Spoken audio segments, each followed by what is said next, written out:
One important thing to note, which even Ukrainian officials have acknowledged, that this year's counteroffensive won't be as effective as last year in Kharkiv by lacking the element of surprise. Okay, so there are some serious developments in the Russia-Ukraine war since the last week. Defense Ministry saying Wednesday its forces have destroyed the result of a high-precision strike launched by the Russian aerospace forces against a military berth in the port of Odessa. Ukraine's last warship.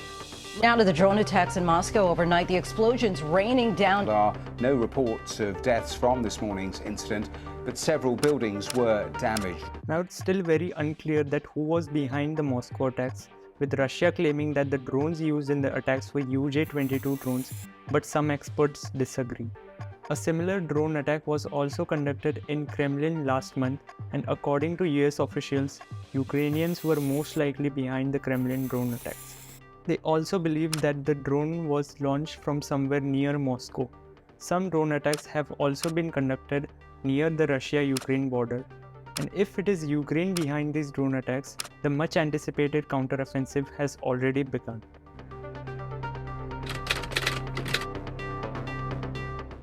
So to understand how would the Ukraine counteroffensive look like, we need to first take a look at Ukraine's arsenal. Ukraine is getting a lot of support from Western countries by receiving many capable weapons like the Abrams from the US or the Leopard 2 from Germany, the Bradley infantry vehicles that were used extensively by US forces in Iraq. The US has also sent the HIMARS, which were very successful in pushing the Russian forces back in south, particularly in Kherson. Until now, a very important component was missing in the foreign aid provided by Western countries, that is fighter jets. Fighter jets play a very important role in modern warfare, which is quite evident from the first invasion by Russia in 2022, where they failed to provide sufficient air support to their tanks and infantry vehicles. And the results were obviously devastating, with Russian tanks and infantry vehicles up at the open with no cover becoming an easy target for not just Ukrainian drones and fighter jets but also anti-tank missiles. Ukraine has already received MiG-29 from Slovakia and Poland, but the most important component, the US F-16s, are still missing. President, will the United States provide F-16s to Ukraine? No. Although recently US has confirmed that they will be sending F-16s to Ukraine in September, too late to play any significant role in the counteroffensive. According to a Reuters analysis, Russian positions are most concentrated near the southeastern region, in the east, and across the narrow strip of land connecting the Crimean Peninsula to the rest of Ukraine. Although President Zelensky and several military officials of Ukraine have claimed that they will restore the 2014 borders, but it is highly unlikely with just military aid from Western countries.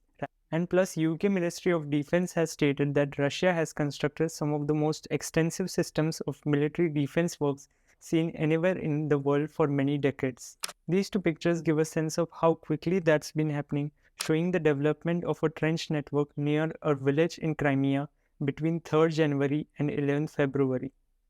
The second option could be regaining Bakhmut, which is largely controlled by Russia after a long and bitter war. But the obvious question is what after that? Because the Ukrainian military will be heading straight into a region that's been under Russian control since 2014. And just like Crimea, Russia has good preparations in these regions as well.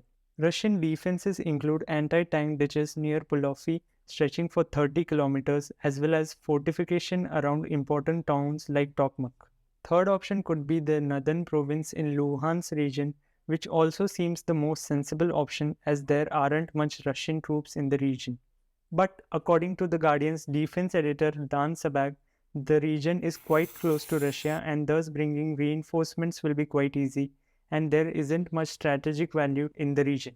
One important thing to note, which even Ukrainian officials have acknowledged, that this year's counteroffensive won't be as effective as last year in Kharkiv by lacking the element of surprise. So it's difficult to exactly predict how effective will the Ukrainian counteroffensive be. If we listen to the experts, this counteroffensive will not be transformational like last year, but that doesn't mean it won't provide breakthroughs. The main objective for Ukraine will be to keep its soldiers motivated and show them that there is a possibility to win.